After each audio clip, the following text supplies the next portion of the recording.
when you do hair extensions, you are used to that va va voom transformation. Like, it's, you go from zero to sexy right quick.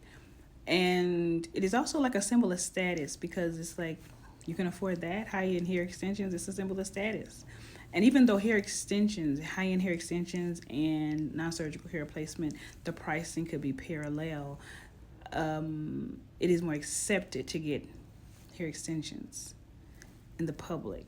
Not here, but in the public, it is more accepted to get hair extensions. So there is a stigma with hair loss and hair loss solutions. We all know that. And when you first, as a hair extension specialist, transition into hair loss solutions, you want to give your clients that same experience. You want to give them that va va va voom experience that you got, that you give to your hair extension clients. You want to do that, and it's the intentions are pure. The intentions are, it's their real intention behind that for most specialists. With most specialists, you want to, when I first decided to do this, I had an idea for my business. I wanted an open concept. I wanted to remove the stigma from hair loss, and I wanted to make it more, I thought it would be more empowering. But the average hair loss client does not come in empowered. The average hair loss client does not come in like, yeah, I want to kick hair losses in the ass. That's not how it works. But in your mind, you kind of think that's the fantasy you have, until you start getting hair loss clients. And when you start getting hair loss clients, you see that it's not like that. It is a total different thing. They watch you from afar. And I don't care how good you style hair. You could be the slayer of all time. You could slay hair like nobody's business. That's not going to make them book with you. That's not it. There's more to it. And then there's also the emotional roller coaster. Once they come and make the appointment, there's also another emotional roller coaster. That is, number one, it's the decision to come to you. That was hard.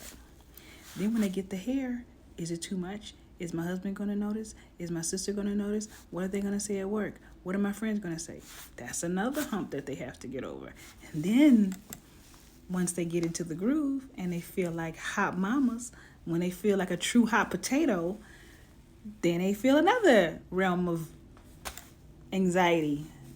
And that is, what if I can't have this anymore? What if Maisha doesn't answer the phone? What is she? So they call you. The first time you don't answer, panic. Panic on the dance floor. Because now they're like, why she's not answering me? So then it's another layer of anxiety. There's so much to this. I love it all. I am proud of myself because now I recognize the levels. When I first started, I was scared. I was nervous too. When they were nervous, I got nervous. I don't get nervous no more. I get nervous. I be scared. I'm not scared. I know the levels. I accept the levels and I know where they are when they react to certain things. It's a beautiful thing to be able to do this. It's a beautiful service to provide. I am blessed that I can do this and I understand it. But it is an emotional roller coaster for the client and for the stylist. And you have to be ready for it. You have to be ready. Every stylist comes into this and says, I want to remove the stigma.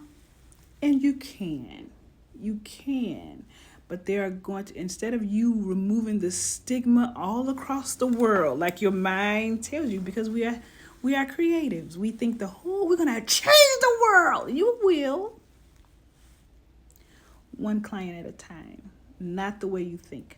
It's going to be one client at a time. It's not going to be loud. Hair loss is not loud. It is not boisterous. It is not that way. The pain is, but when it's time for them to make that change, it's going to be small incremental changes that's going to build up to be the big change that your client needs. And that is how you release the stigma for that client.